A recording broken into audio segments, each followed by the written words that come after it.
जयपुर से बड़ी जानकारी आपको दे दे, मुनेश गुर्जर के निलंबन से जुड़ी हुई बड़ी अपडेट आपको दे दे। हाईकोर्ट एकल पीठ में मामले पर आज सुनवाई होगी। मुनेश गुर्जर की तरफ से दायर की गई थी याचिका और रिश्वत कांड में दूसरी बार निलंबित हेरिटेज मेयर हुई है। तो मुनेश गुर्जर के निलंबन मामले से जुड़ी हुई आपको ये बड़ी जानकारी हम दे रहे हैं। हाईकोर्ट एकल पीठ में मामले पर आज सुनवाई होनी है। तो देखिए, मुनेश गुर्जर की तरफ से ये जो याचिका है वो दायर की गई थी और इसी पर आज सुनवाई होनी है। मुनेश गुर्जर का जो मामला है दिन पर दिन देखिए अब यहाँ पर तूल पकड़ता हुआ नजर आ रहा है। हाईकोर्ट एकल पीठ में मामले पर आज सुनवाई होनी है।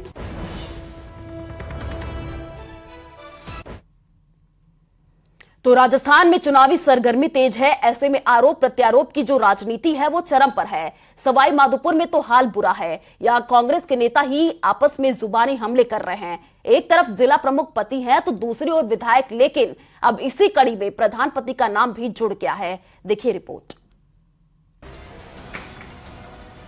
राजनीति में कोई किसी का सगा नहीं है, इसका जीता जागता सबूत सवाई माधोपुर में देखने को मिल रहा है, जहां कांग्रेस नेता एक दूसरे पर कीचड़ उछालते नजर आ रहे हैं।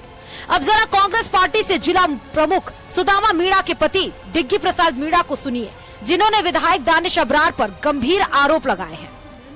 विधायक का महिलाओं के प्रति रवैया ठीक नहीं है। एक एबरा की सरपंच है, एससी की महिला है, उसको भी इसने इसी तरीके से प्रताड़ित कर रखा है।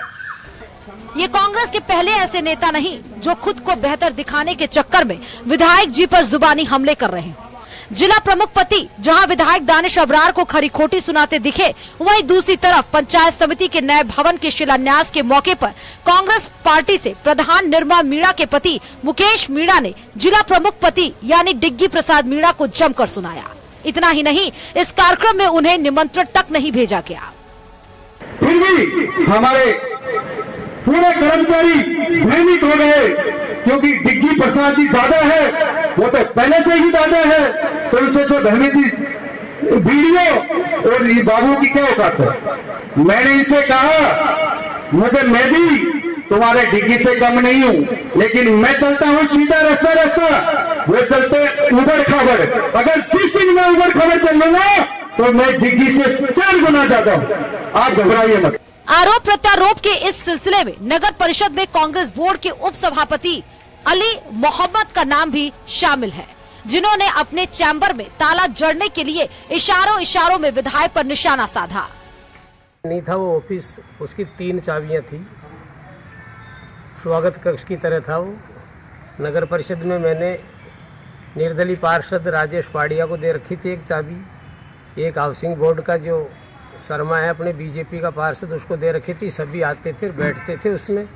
उस वाइट की वजह से, मेरे टिकट मांगने की वजह से ऑफिस के ताला लगा दिया। अब ताला नगर परिषद के कमिश्नर द्वारा लगाया गया था या किसी कर्मचारी द्वारा लगाया गया, मुझे मालूम नहीं। वहीं सवाई माधोपुर कांग्रेस में चल रहे आपसी घमासान के बीच विधायक दानिश अबरार ने सीधे तौर पर तो किसी को कुछ नहीं कहा, लेकिन उनका ये बयान बहुत कुछ बयां कर रहा है।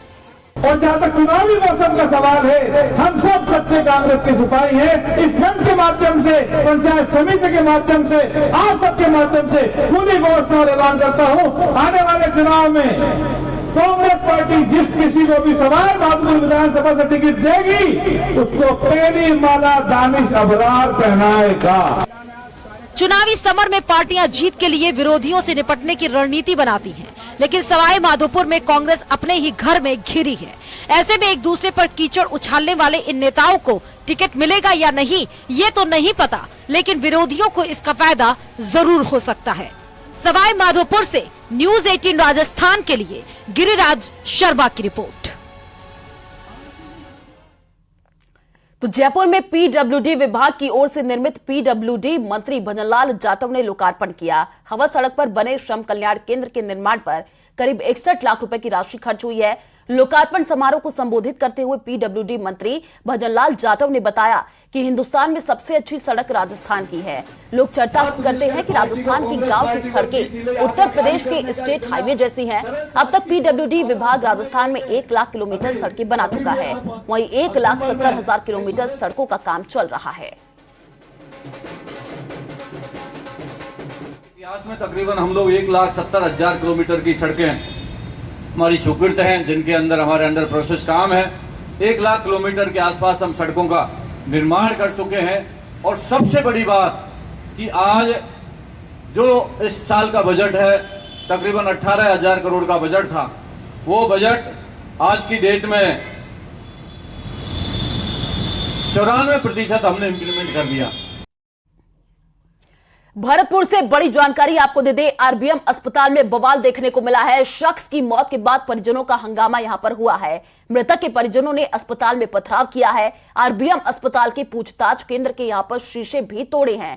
अस्पताल में तैनात गार्ड ड्यूटी छोड़कर भाग गए, तो इमरजेंसी वार्ड में भी हंगामा देखने को मिला है। 5 से 6 लोगों ने अस्पताल में तोड़फोड़ की है। तो भरतपुर से ये जानकारी आपको दे रहे हैं, जहां पर आरबीएम अस्पताल में जम करके बवाल हुआ है। शख्स की मौत के बाद से परिजनों का हंगामा यहां पर देखने को मिला है। तोड़फोड़ की गई है, जैसे कि आप तस्वीर के माध्यम से देख पा रहे हैं कि पथराव किया गया है। आरबीएम अस्पताल के पूछताछ केंद्र के जो शीशे हैं वो तोड़ दिए गए और अस्पताल में तैनात गार्ड ड्यूटी छोड़कर भागे हैं।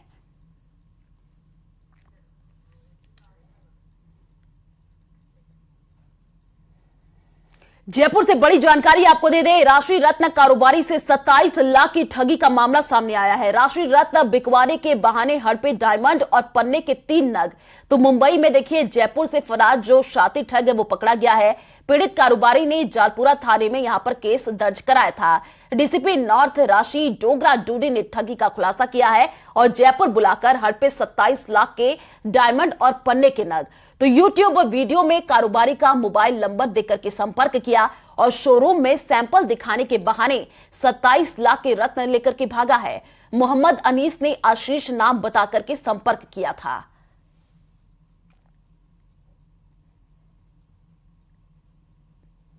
तो पीड़ित कारोबारी ने जालपुरा थाने में देखिए केस दर्ज कराया था और राष्ट्रीय रत्न कारोबारी से 27 लाख की ठगी का यह पूरा मामला है। आरोपी हमारे गलता गेट का एक हिस्ट्री सीटर है अनीस, जिसने अपना नाम आशीष बताया और जेके ज्वेलर्स का मालिक होके हरिद्वार के एक परिवादी से हीरे खरीदे और उसके साथ ठगी की और उसे शोरूम का फ्रंट दिखाकर और वहाँ पे अपनी जान पहचान बताकर पीछे के दरवाजे से निकल गया और यहाँ से वो मुंबई के लिए चला गया। फिर पुलिस की टीम मुंबई से उसे लेकर आई और उससे हीरे बरामद की। तो एनपीए की मांग को लेकर नागौर सहित प्रदेश भर के पशु चिकित्सक हड़ताल पर हैं। पिछले 10 दिनों से चल रही हड़ताल के कारण पशुओं का इलाज प्रभावित हो रहा है। पशु चिकित्सकों की हड़ताल के कारण गौशाला संचालकों को दूसरे वेटनरी स्टाफ से काम चलाना पड़ रहा है, लेकिन गंभीर बीमारी का इलाज नहीं हो पा रहा है।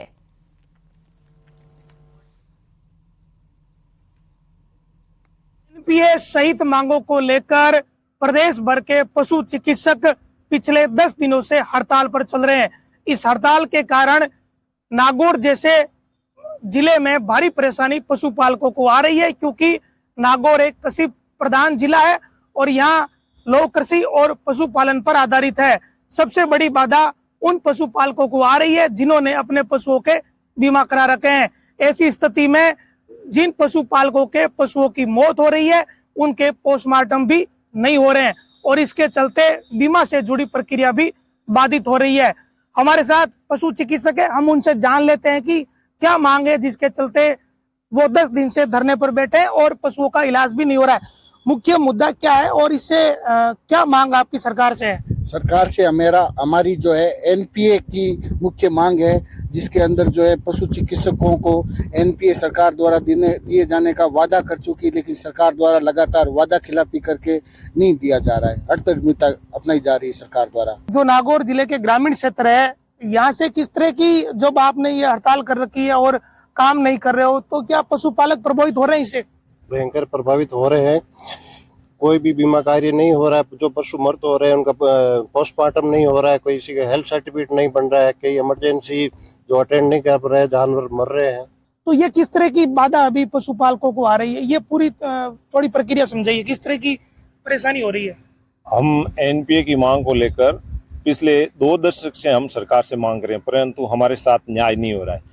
इसमें हमने अब निर्णय लिया है कि संपूर्ण जो पशुपालन के कार्य है, गोपालन के, हमने बहिष्कार कर रखा है। अभी सरकार ने 750 करोड़ की योजना, कामधेनु पशु बीमा योजना लॉन्च की थी, जिसमें 1.10 करोड़ पशुपालकों का रजिस्ट्रेशन हुआ था महंगाई राहत शिविर में और 80 लाख पशुओं का बीमा किया जाना था।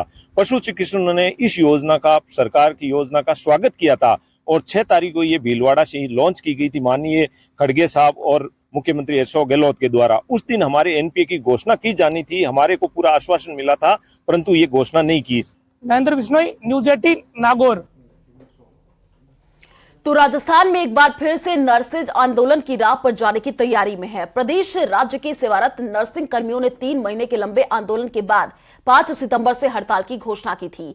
इसके बाद एसीएस मेडिकल और एसीएस विद के साथ हुई बातचीत में बनी मांगों पर सहमति पर आज दिन तक कोई कार्रवाई नहीं होने से राजस्थान की नर्सेज में आक्रोश है, जिसको लेकर 27 सितंबर को नर्सेज संयुक्त संघर्ष समिति की प्रांतीय बैठक बुलाकर दोबारा आंदोलन शुरू किया जाएगा। नर्सेज का कहना है कि राज्य सरकार को 25 दिन का समय देने के बाद भी नर्सेज की मांगे नहीं माने जाने पर आक्रोशित नर्सेज दोबारा आंदोलन करेंगे।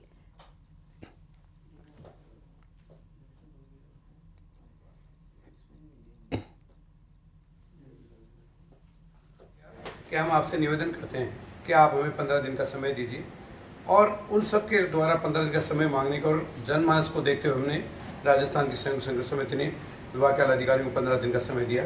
15 दिन का समय देने के उपरांत हम दोबारा जब मिले तो उन्होंने कहा कि आप 1-2 दिन के लिए और रुकें, परंतु आज तक विभाग के जो कार्रवाई की गई है वो अभी निर्णायक दौर में नहीं पहुंची है। तो चुनाव के 15 दिन पहले, महीने पहले सब अपने अपनी मांगे रखते हैं। चुनाव में जाएंगे वहाँ भी रखेंगे, यहाँ भी रखेंगे। वो अपनी मांग कर रहे हैं, अपनी बात कर रहे हैं, सरकार उस पर विचार कर रही है। कई पर सकारात्मक फैसले भी हुए हैं, जो कर सकते हैं वो किए। लोगों की मांग है, ये भी एक डेमोक्रेसी का पार्ट है मांग करना भी।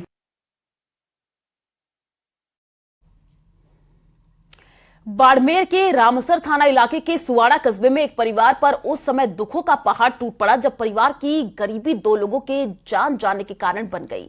दरअसल पिता ने बेटी की शादी सरकारी शिक्षक से तय की, पर लड़के ने परिवार की गरीबी देखकर बारात को दरवाजे से लौटा ले गए। फिर पिता ने नाक बचाने के लिए बेटी की शादी बावड़ी कला के एक निवासी से कर दी, पर वहां उसे और उसके भाई को इतनी सामाजिक उल्हाने सुननी पड़ी कि दोनों ने आत्महत्या कर ली। इस मामले में स्थानीय पुलिस स्वतः संज्ञान लेते हुए मामले की कार्रवाई कर रही है।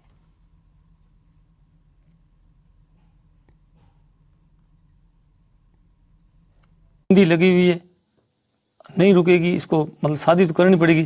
जब हमने हमारे दूसरे रिश्तेदारों के पास मतलब कहीं उसकी शादी की। शादी करने के बाद में मेरा लड़का था, उस बच्ची के साथ में गया हुआ था, तो वहाँ किसी ने ताने तूने दी होगी कि भाई तेरे इसकी बारात पाछी क्यों की, वो टीचर था, समझदार था, क्यों छोड़ के गया आगे, ऐसे करके उसमें वो उसको दुख से नहीं कर पाया, इसलिए उसने अपनी आत्महत्या कर दी। यहाँ आते ही कितने दिन बाद बस आया उसके दूसरे दिन की। तो बारां शहर में जल झूलनी एकादशी के मौके पर डोल शोभा यात्रा के दौरान एक युवक की अचानक तबीयत बिगड़ गई। युवक अचानक से बेहोश होकर के सड़क पर गिर पड़ा। बारां डीएसपी राजेंद्र मीणा ने युवक की नब्ज चेक की तो दिल की धड़कनें बंद मिली। इसके बाद राजेंद्र मीणा ने उसे करीब 15 मिनट तक सीपीआर दिया। इस दौरान सीपीआर के बाद युवक होश में आ गया, जिसे आनंद फानन में जिला अस्पताल पहुंचाया गया। फिलहाल युवक की हालत खतरे के बाहर बताई जा रही है। डीएसपी राजेंद्र मीणा द्वारा युवक की जान बचाने का ये वीडियो कुछ ही देर में सोशल मीडिया पर जमकर वायरल हो गया।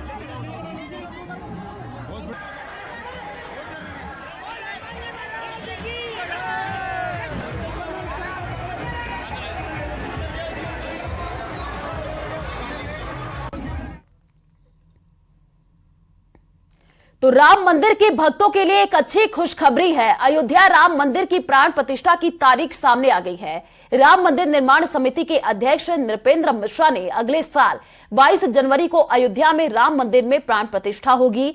पीएम मोदी इस कार्यक्रम में शामिल होंगे। 15 जनवरी से धार्मिक अनुष्ठान शुरू हो जाएंगे। तो राम मंदिर के पहले फ्लोर का काम 31 दिसंबर 2023 तक पूरा हो जाएगा। ये दावा राम मंदिर निर्माण समिति के अध्यक्ष नृपेंद्र मिश्रा ने किया है। पीटीआई को दिए इंटरव्यू में उन्होंने राम मंदिर निर्माण कार्य की रफ्तार को संतोषजनक बताया। उन्होंने कहा कि मंदिर समिति जल्द से जल्द मंदिर निर्माण कराने के प्रति कृत संकल्पबद्ध है। आपको बता दें कि पहले तल पर ही गर्भगृह है, जहां रामलला को विराजमान किया जाएगा। कार्यक्रम में जो एक तरीके से अंतिम चैप्टर होगा उस समय वहाँ प्रधानमंत्री जी भी रहे और आदरणीय प्रधानमंत्री जी सम्मिलित हों।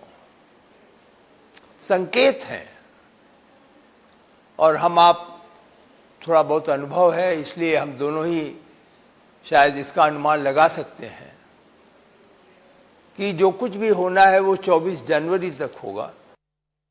कार्यक्रम तो 15 जनवरी से ही शुरू हो जाएगा और 15 जनवरी 24 जनवरी तक चलेगा, लेकिन जो मुहूर्त है, जैसा कि यहाँ पत्र लिख करके जो प्रधानमंत्री कार्यालय भेजा गया है, उसमें अन्य तिथियों के साथ साथ 22 जनवरी भी है। तो संभव है कि प्रधानमंत्री जी के आगमन का समय 22 जनवरी हो। इसीलिए नृपेंद्र मिश्रा जी ने जो कहा है, क्योंकि वो यह मंदिर निर्माण के प्रमुख हैं, इसलिए उनको इसकी पूर्णतया सूचना मिली होगी, तो उन्होंने जो कहा वही सत्य है। तो चले फिलहाल इस बुलेटिन में इतना ही। बाकी खबरों के लिए आप देखते रहिए न्यूज़ 18 राजस्थान। नमस्कार।